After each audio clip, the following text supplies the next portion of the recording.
Hello everybody, welcome to another Come Game With Us episode. Today I will be playing Slay the Spire. This is a game that I've been hesitant to play on the channel because it's so much reading, it's card play. I'm worried it'll be boring, so, open to your feedback. It's a game that occasionally will suck me in and I'll play it every single night, but I really love Slay the Spire. Alright, so in Slay the Spire you have 4 options of who you can play as. The Watcher's very complicated, so I won't play as the Watcher. The Defect is a little complicated. They sort of carry orbs with them that do passive abilities, and they build a deck in a really unique way. I actually really loved playing with the Defect. The Silent is really cool and uses sort of like stealth and assassin type energy. And then you've got Ironclad that's a little more straight on barbarian, sort of like strong type energy. They're all really fun to play with, and so in fact when I get sucked in, I usually get sucked into a character, not just the game. So lately I've been playing with the Silent. The game is hard. I rarely win. I think I play all right. You can watch for my flaws and point them out. I rarely win this game. And I feel like I've gotten pretty adept at it. So it's hard, which I would compare it almost even to like Monopoly, where like the risk is pretty big because when you lose hard and it's really disappointing. But when you win, it feels amazing because it's rare. I will tell you from the get-go, my strategy that I enjoy the most is to collect as many relics as possible. It's kind of the randomness of what they give you, and I have other strategies too, but I tend to really like to collect relics. I will today, however, take max hit points because maximizing your hit points can make a big difference, and that's plus 14, and it'll only cost me 99 gold. So Slay the Spire gives you this outline. You can see all the way to the top what path you might want to take and plan ahead a little bit. So in general, I'm seeing that there's kind of a singular path on the left here, a couple of options where you get stuck in one path that end with pretty difficult monsters in that case, or then up here just sort of like avoids them. Over on this side, you have question marks, which can be fun. They're games of chance, and I would say that it's a higher likelihood you'll get something nice or good out of it, and occasionally you have to fight an enemy or you lose something.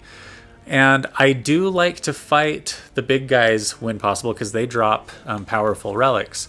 So I'm more inclined to have more fun on this side. And I think I'll start over here.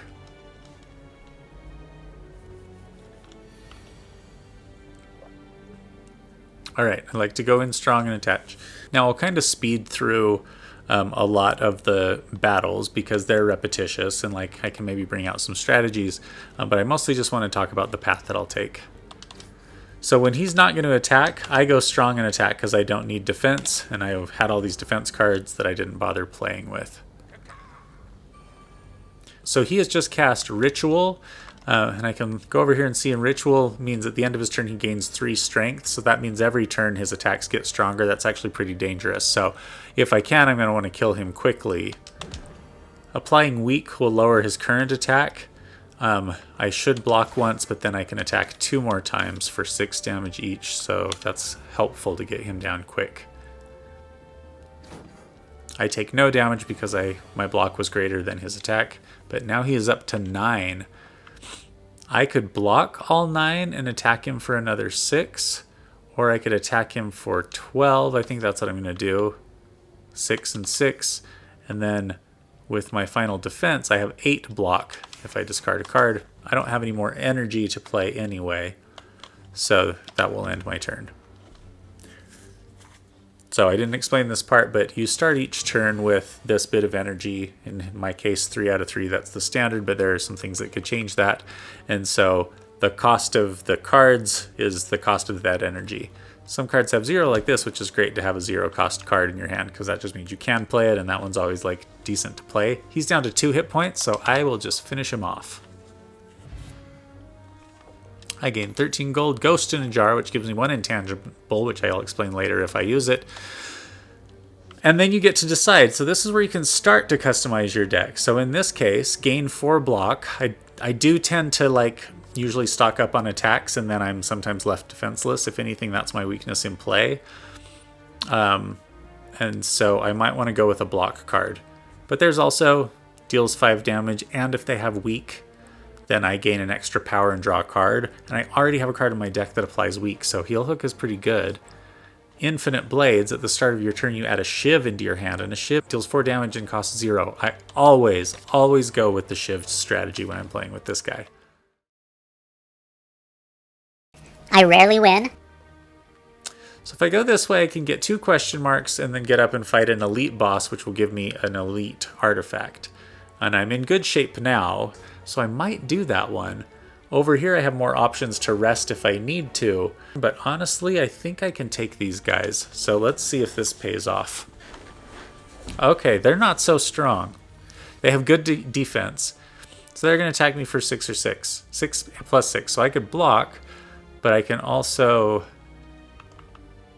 neutralize one of them, which just kind of lowers their attack. That gives me 10 to block, and then I can attack him once. But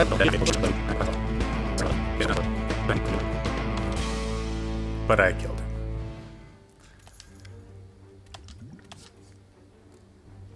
Look at that, more infinite blades. I'm literally elated that I have so many Shiv opportunities. Because if you really accentuate how many Shivs you can get, you could have like, you know, you'd have 10 in your hand. They all cost 0. Makes for a very powerful attack turn. And then if you're like drinking a strength potion or something, you can consolidate that attack power. I love the strategy.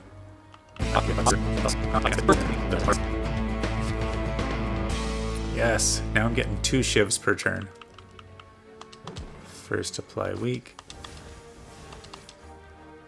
Look at that. Compound interest, baby. All enemies lose 6 strength this turn. Exhaust. Exhaust means you can only play it once, and then it goes away instead of into your draw pile. Alright, so I still have 74 out of 84. I think I'm in okay shape. So I could either do a question mark and a bad guy and then the bad guy, or I could come over here, do a bad guy, then a question mark, and then decide. I think I will do this. This gives me better choices. Oh, peacock in a trench coat. What do you got going on? Drop that to 9. Pull out my infinite blades. Block all of the damage. More infinite blades. My other rule that I try to adhere to, honestly, but I break all the time, is try to block all the damage. But sometimes I get impatient and I just want to get those hits in. But, you know, it's hard to heal in this game. So, or it can be hard to get hit points back. So I feel like you really do have to be judicious about where you lose them. And look at that. I've got 3 shivs in my hand and 2 more strikes I could have played.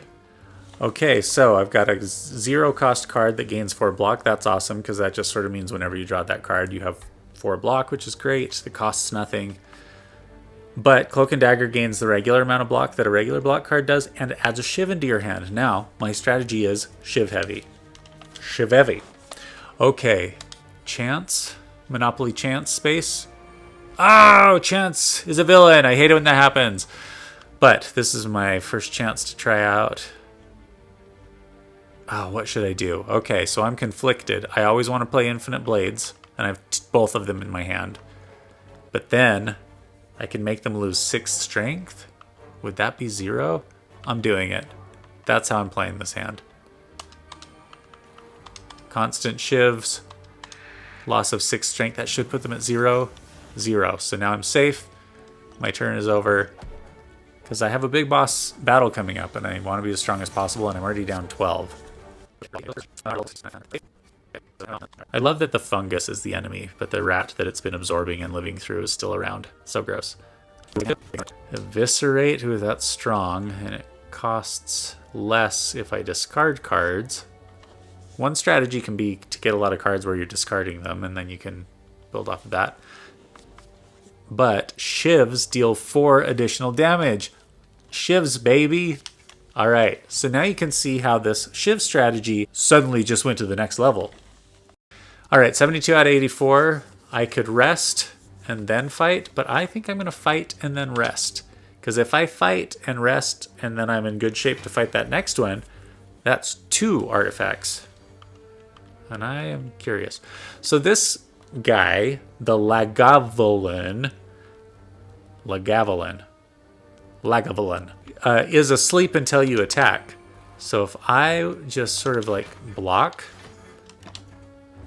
then he stays asleep. Now, granted, he's going to sort of like put a shield on himself every turn, so nothing changes. But it gives me a chance to build up my shivs and build up my deck with all the cards that make the shivs stronger. So I've already played those. Now my shivs are worth 8, and they're coming at me. This is so exciting. Another shiv in the hand. It's great. Block and discard a card. Why not? So the shivs have exhaust on them, which means every shiv I can only use once, but I don't have to use it. Oh, so now he woke up. Woke up on his own. I guess he can't sleep forever. But I'm in pretty good shape. I'm going to defend a little bit and then attack a lot bit. Now my shivs are stronger than my regular attacks. Amazing.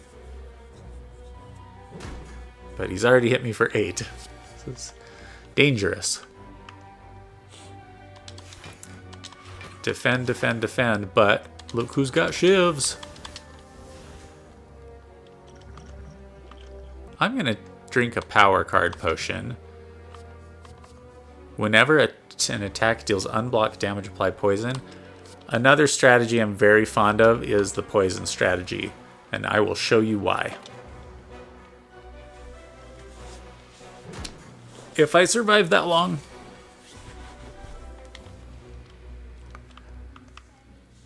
All enemies lose strength this turn. He's not attacking, so this is not the turn for that. I will go with maximum strike damage. Ooh, and I have one thing left. I could draw 3 cards. He only has 12 left. Another shiv. Cloak and dagger, another shiv. Look at that! Woo! Alright, so I got 30 gold, a bag of preparation. At the start of each combat, draw 2 additional cards.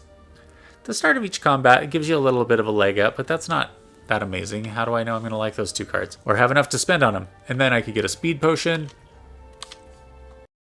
and another opportunity to get a shiv. Cannot pass that up. I rest at a campsite.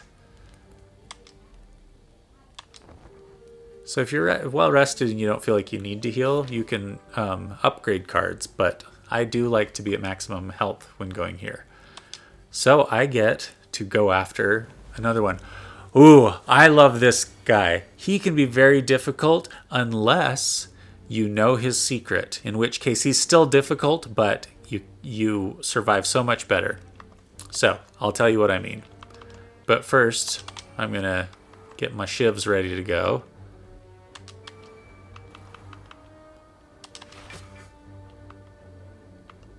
All right. So on his first turn, he casts Rogue, which gives him Enrage. And Enrage means that anytime I play a skill, he gets 2 strength. That 2 strength adds up really fast, especially if I play skills. Blocking, defend is a skill. So, of course I want to defend, but every time I do, he gets stronger and stronger and stronger. And he will destroy you unless you just don't defend. And so I got to take the damage, which I will do. Power cards are okay, so my shivs are super powerful now. They're worth 8. That's an attack where he gets weakened. That's great. That is an attack. There's a shiv. There's a shiv. And I'm just not going to defend. So I got to take the 6 damage, but it's only 6. I don't want it to be 36. Already to 24. Holy cow.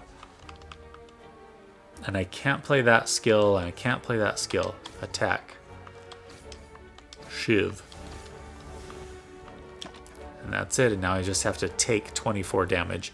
It's so tempting to defend. But he would already be at 36 maybe now. So I can't defend. Oh, I can't even make him lose that. I can only just do 2 shivs. And a strike.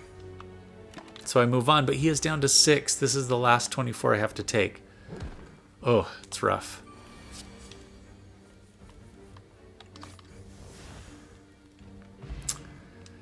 So let's see if he was worth it. Negate the next 2 curses you obtain. Huh. I mean, that's okay, but it just works twice. More shivs. I'm just gonna go full shiv. You could diversify your portfolio a little bit, but I'm not gonna do it. Ooh, so now I'm at 30. I could rest and fight another elite, but that still feels too dangerous. And that way's an elite before I can rest. So I really have to go up the middle here and not get any rest that way. Gosh. Let's see what's in the treasure box. A meal ticket. Whenever I enter a shop, I get 15. Ooh, okay, so there's a little extra healing. Where are the shops? Okay, so if I go here, I get a little bit of rest. 2 shops. All right. Okay, I go into a shop and I heal for a bit. 15. Okay, so I'm up to 40 now. What does the shop have? On sale is deal 22 damage, and if I've discarded a card, that is cheap and strong, so I will get it. Poison, my other preferred strategy. Okay. All right, I can't afford anything else. Come on, be a good question mark. Oh, there's a body. I could find loot, but then the monster might return. I'm going to leave. I hate it. Pains me to leave, but it really is. It's a hard game. It's hard to win. I got to be judicious. Oh, it's another shop. I'm going to save my money. Okay, now it's a question mark. Ooh, I can heal 28 or gain 5 max. Oh, I love gaining 5 max, but I think in this case I really do need to heal 28. Almost full. Oh, I didn't need to do that. I'm going to a rest area. I could have gone my max. Such regret. All right, so now I'm going to go to the rest area, and instead of resting, oh, if I infinite blades, it's innate. So no matter what, I start with that in my hand and then always have a shiv. That's good. But what is this? Accuracy makes shivs more dangerous. I have to do it. It's always hard to choose what to upgrade, so I kind of usually try to go with like the first one that really excites me. I look at a few because I could spend forever deliberating. Okay, so innate. This guy also has a secret, so I feel okay. Well, I'm full. I'm totally going to win this. I'm going to win. Backstab. I can only use it once, but just wearing him down. I don't need to defend because he's going to defend, so this is a great time for me to spend money on that. A great time to spend money on applying poison at the start of my turn. A great time to spend money on adding a shiv to my hand. Is that what I want to do? No, this is worth 6. That's better. Okay.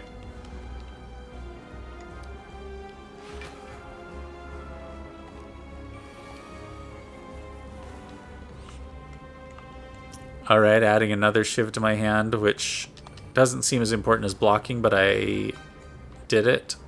Neutralize made him weak. Okay, that brought him down to 24. Ooh, block and add a shiv, but that adds 8 block. I gotta try that. I'll discard one of those. I got a shiv and a block and a shiv. All right, I got to take 10 damage here.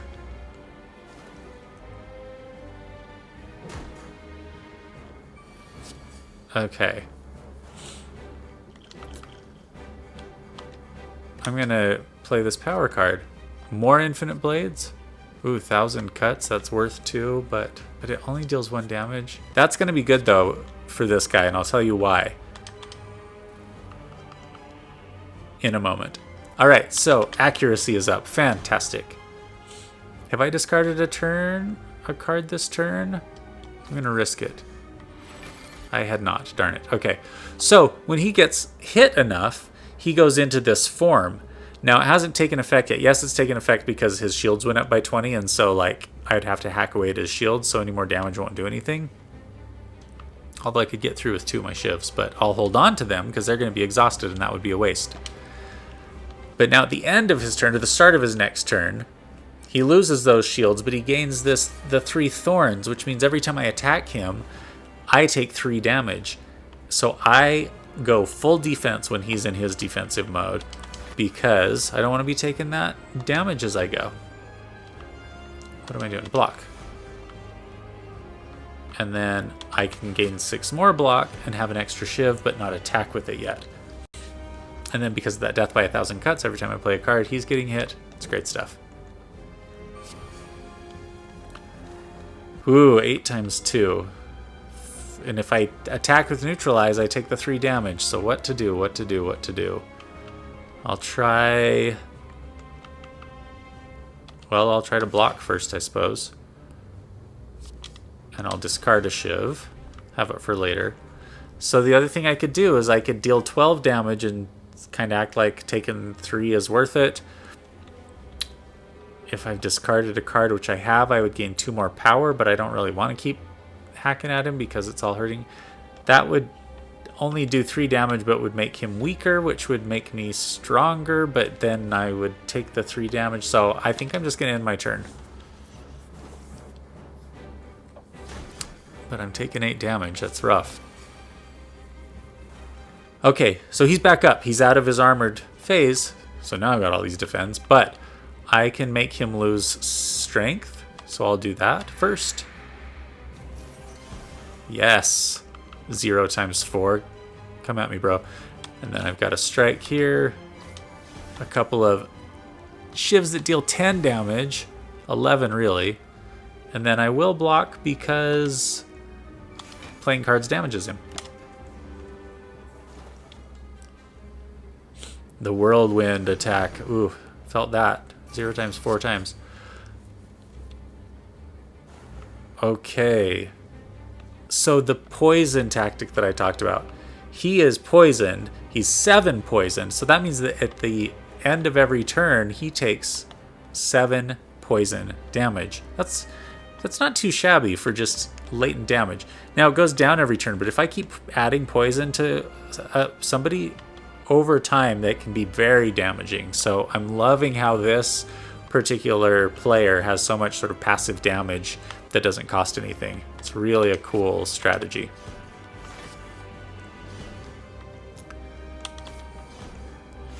These are worth 10 each. Okay, so now the good thing is these are worth 10. I can attack. Again, like I said, I couldn't get through 20 shields, so I'd want to save it. But if I get through the 20 shields, I can deal another 20 damage, and I'm going to go ahead and do that. Even though it exhausts my shivs. But being able to get through and give him 20 damage before the thorns are cast and I stop attacking him. And now look at all these shivs I've still got in my hand, but I'm just casting block, no big deal. Ooh, I'm still going to take 4 damage. So I can be a little lenient with my hit points when I'm fighting the final boss of an act. This is the final boss of Act 1. Because at the end of this fight, everything is restored. So all I got to do is survive this fight. I don't have to, like, preserve my hit points. I'm preserving them for this moment so that I can be wasteful. So many attacks. But I'm going to just... one intangible. I'm going to reduce all damage taken to 1. So I've drank that potion, and now his attack is going to be really weak.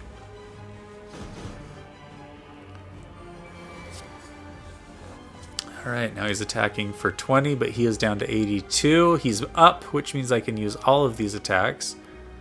First, I'm going to block and discard that.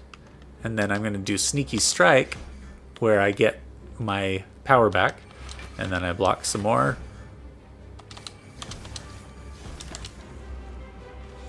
Yes, now I'm only taking 2 damage, and he is just losing it. Hand over foot.